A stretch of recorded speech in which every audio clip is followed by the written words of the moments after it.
to Daily News Updates by the Shipping Tribune. Here we bring to you the latest maritime daily news in a short form video format. Please subscribe for regular updates.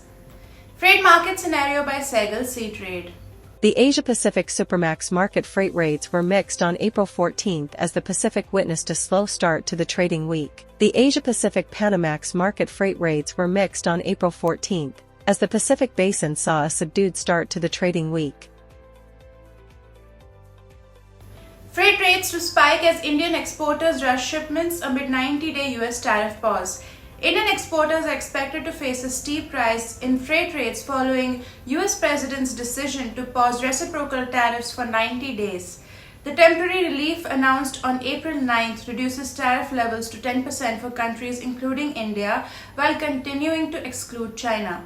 The development has triggered a wave of front-loaded shipments leading to a surge in demand for container space.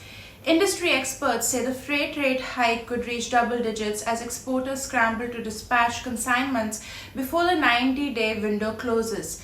This spike mirrors a global trend. According to Drewry's World Container Index, the cost of shipping a 40-feet container increased by 3% to $2,265 last week. Inaugural India-Africa Maritime Engagement exercise begins in Tanzania. The inaugural edition of the large-scale multilateral exercise Africa-India Key Maritime Engagement at Dar es Salaam, Tanzania.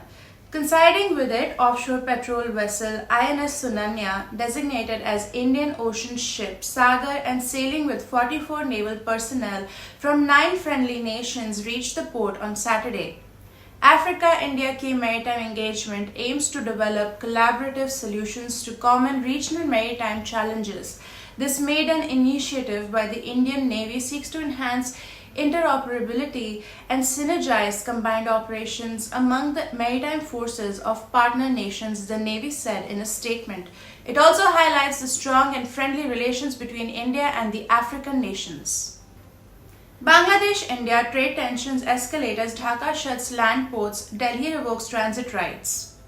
Bangladesh took several steps that adversely hit land border trade with India even before New Delhi moved to revoke transshipment facilities for Dhaka to export cargo to third countries via Indian land customs stations. Bangladesh's interim regime last month decided to close 3 land ports with India while suspending another, citing lack of necessary infrastructure for operations. The interim regime, led by Chief Advisor Mohammad Yunus, also halted yarn imports from India via land ports, which Bangladesh government exporters have termed as suicidal. The decision was taken despite vehement opposition by leading business chambers in Bangladesh. Yarn imports via land ports is a win-win activity for Indian exporters and Bangladeshi garment makers, according to Bangladesh affairs experts. India's hand in International Maritime Organization framework to cut ship emissions. India scored a major victory on the global stage to cut emissions from shipping when the International Maritime Organization backed its proposal and modified by Singapore under dramatic circumstances on a hybrid model for carbon pricing that was voted with a majority of 63 to 16 this week, making the shipping industry the first in the world to adopt internationally mandated targets to lower emissions. The United States walked out of the Marine Environment Protection Committee meeting held in London between April 7th and 11th, dealing a big blow to the decade-long talks to tackle emissions in an industry that accounts for some 3% of the global greenhouse gas emissions.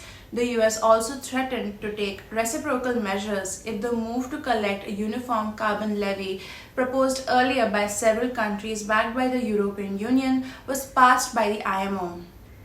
Thank you for watching the video. Please hit the like button if you like the video, leave a comment down below and subscribe to the Shipping Tribune YouTube channel if you haven't already.